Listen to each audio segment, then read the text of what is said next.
po. Salamat po.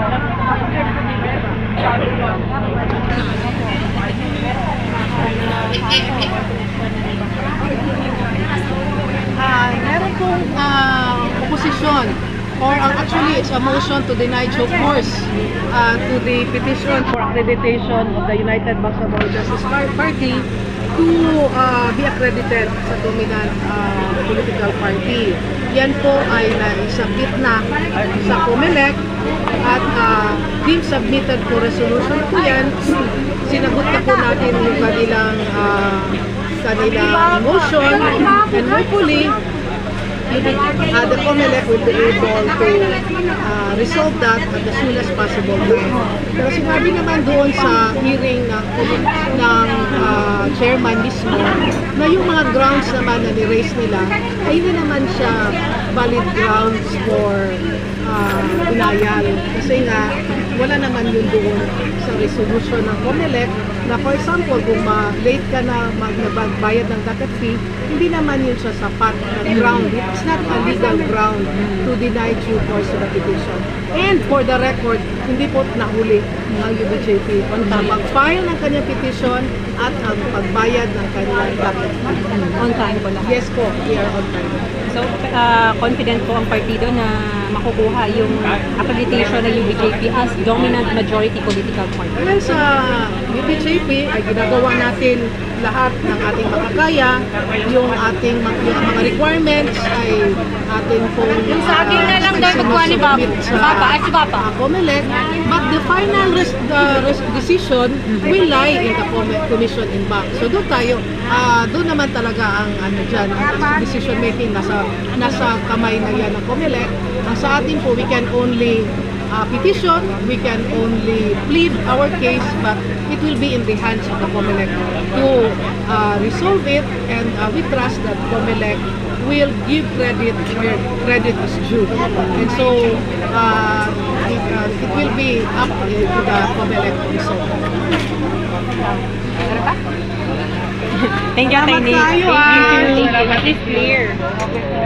Is for the Bangsamoro youth now to take part in this pursuit ko sa political reform. As I mentioned earlier, na in-emphasize ko nga na statistically, 50 to 60% po yung kabataan po natin. So, napaka-importante na mag-take up ng space, na alamin po natin dahil tayo po yung direct and locally affected, no, yung constituents ng kabataan. So, alhamdulillah, katatapos namin dito with the support of the leadership of the UBJP. And inshallah, iikot rin po tayo, no, kasama rin po namin kayo na magkakandak pa po ng iba't ibang voters empowerment program para po sa ating Bangsamoro constituents, inshallah. And kasi, so itong mga kabakalis natin, kasi hindi siya pumakita sa pag-voters, paano natin sila, paano natin sila ma-educate kasi they are very critical sa negative pangyayari. Anong gagawin natin sa kanila? Siguro yung pinaka-importante po bilang advocates rin po, no, kailangan po talaga na bumaba po tayo sa grassroots, no, sa community level, especially doon po sa ating mga youth organizations. Dati na rin po namin ginagawa, kaya we engage youth organizations, community organizations na they do their part. Kasi at the end of the day, hindi po kakayanin ni Bangsamoro government, hindi po kakayanin nung lahat ng political parties na hanggat sa pinakadulo ng bahay. So, the youth organizations, the different political parties ay kailangan magtulungan po dahil yun nga, this is the very first time and we want it na mataas po yung electoral turnout po natin, no, para at least the kind of leaders that we will have eventually for the BARM, no, the MPs, the member of parliaments is malelegitimize na po siya, and they will make sure na kung ano po yung sentiments nila ay nanggagaling po mismo sa boses ng kanilang mga constituents, sa districts, sa sectors, and the different parties. So, yun po, kailangan lang siguro mag-effort given na historically this is the first time. So, we want it na mag-set ng standard, no, para at least for the next elections ay maengganyo pa natin sila so that we will finally have an election that is principle based, no. Pagod na tayo sa sa kind of politics sa national government na direct plurality. So ngayon pinaglalaban na natin ang prinsipyo na ang mananalo this time. Inshallah. Sa isang seat ba, sir, ilang percentage ba para makakuha ng isang seat? Yung pinakamababang percentage mo? Okay. So, originally po, sa original na Bangsamoro Electoral Code, during the time pa ng MILF, UBJP, na dito sa BTA, it was 4%.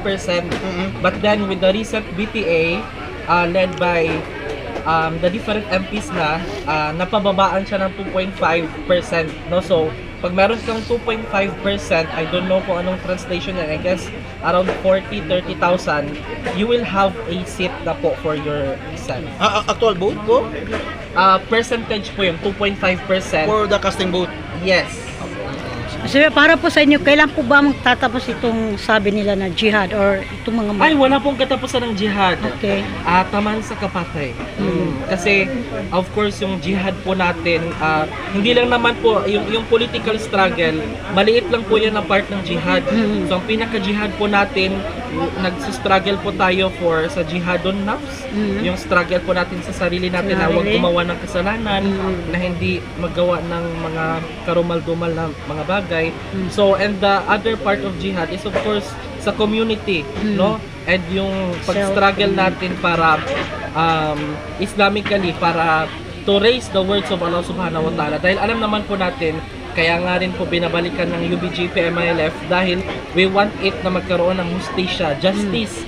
And para po sa amin, we will be able to have justice kapag maka-elect po tayo ng mga mabubuti pong mga politiko, no? So inshallah, yun po yung hope natin. So to conclude it, hindi po magtatapos ang jihad po ngayon. Kumbaga yung sinasabi na iba na mananakadungguran ni jihad, that's a wrong concept of jihad. So up until we die, nagji-jihad po tayo to please Allah, to do good deeds. Even sa mga kapatid po nating Kristiyano, I know kasi my mother is Balik Islam. I mean, yung pangalan ko, ay wala dito. Sulfi Villa Flores, no? So my mother is a Villa Flores, no? So Balik Islam din siya. And alam ko na yung katuruan din po sa kapatid natin na mga our beloved brothers and sisters in the Catholic or Christianity, na we have the same advocacy, no? Gusto natin yung gobyerno natin walang korupsyon, pagod na tayo sa flood control and etc. So yun po yung jihad namin, yun naman yung kanilang struggle for salvation, no, dito sa Christianity.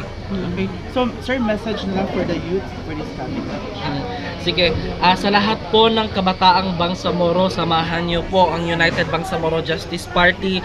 Alam po natin na historically, these are the same people na lumaban, no? Kahit wala pa man silang resources, ay nilaban na po nila yung karapatan ng Bangsamoro. Simula pa nung maraming minamassacre, ay sila na po yung nagpo-push ng social movement po natin, no? Para magkaroon po tayo ng kapayapaan dito sa Mindanao. So with that, no? With that logically, ibig sabihin, alam po natin na genuine yung pinaglalaban ng MILF ng UBJP.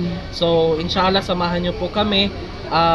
We're very hopeful na yung mga kabataan po sa mga constituents po namin ay maging aktibo po tayo, lumabas po tayo sa ating bahay at bumoto po sa upcoming Barn Parliamentary Elections this September 14, 2026, the first ever parliamentary elections in the history of the Philippines.